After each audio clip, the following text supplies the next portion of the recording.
ഓ ഓണം ആയിക്കൊണ്ട് ഇന്നും ഈ കപ്പളങ്ങയുള്ളോ? ഓണം വന്നു, അങ്ങേർക്ക് അസുഖവും വന്നു. എന്നാ സ്വഭാവമാണ് നിൻ്റെത്? നീ ആരെ പറ്റി പറയുന്നത്? അങ്ങനല്ലേ നിങ്ങൾക്ക് ഇപ്പോഴും ചെലവിന് തരുന്നത്? തുടങ്ങി കണക്ക് കുറച്ചില്. കൂട്ടുകാരോടെ കറങ്ങാൻ പോകുമ്പോൾ പൈസ ഇല്ല. എനിക്കൊരു നല്ല ഷർട്ടില്ല ഇടാൻ. അച്ഛന് വയ്യാത്തോണ്ടല്ലേ മോനെ? എല്ലാ പ്രാവശ്യം നിനക്ക് ഓണക്കോടി മേടിച്ച് തന്നോണ്ടിരുന്നല്ലേ? അച്ഛനെ ഇന്നലെ ക്ലബ്ബുകാർ വിളിച്ചല്ലേ മാവേലിയാകാൻ. പോയിരുന്ന 2000 കിട്ടത്തില്ലായിരുന്നു. ഇപ്പൊ തുടങ്ങി അസുഖം. ചേച്ചിയെ ആ ബാ മോനെ, ഇതെന്നാ കയ്യിൽ കെട്ടൊക്കെ ആയിട്ട്? വീട്ടിലോട്ടൊന്ന് കൊടുത്തേക്കാൻ പറഞ്ഞു. ഉണ്ണിച്ചേട്ടൻ തന്നു വിട്ടതാ.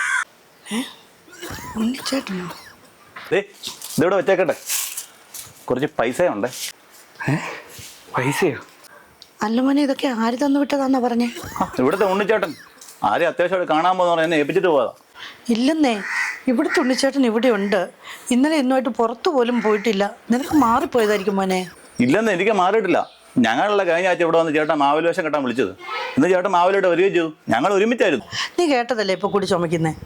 അയ്യോ, അപ്പൊ ഞങ്ങളുടെ കൂടെ ഉണ്ടായിരുന്ന ആരാ? ചിലപ്പോ ഒറിജിനൽ മാവേലി വല്ലതും വന്നിരിക്കും. അല്ലേ ഓട്ടെ, ഞാൻ പോവും.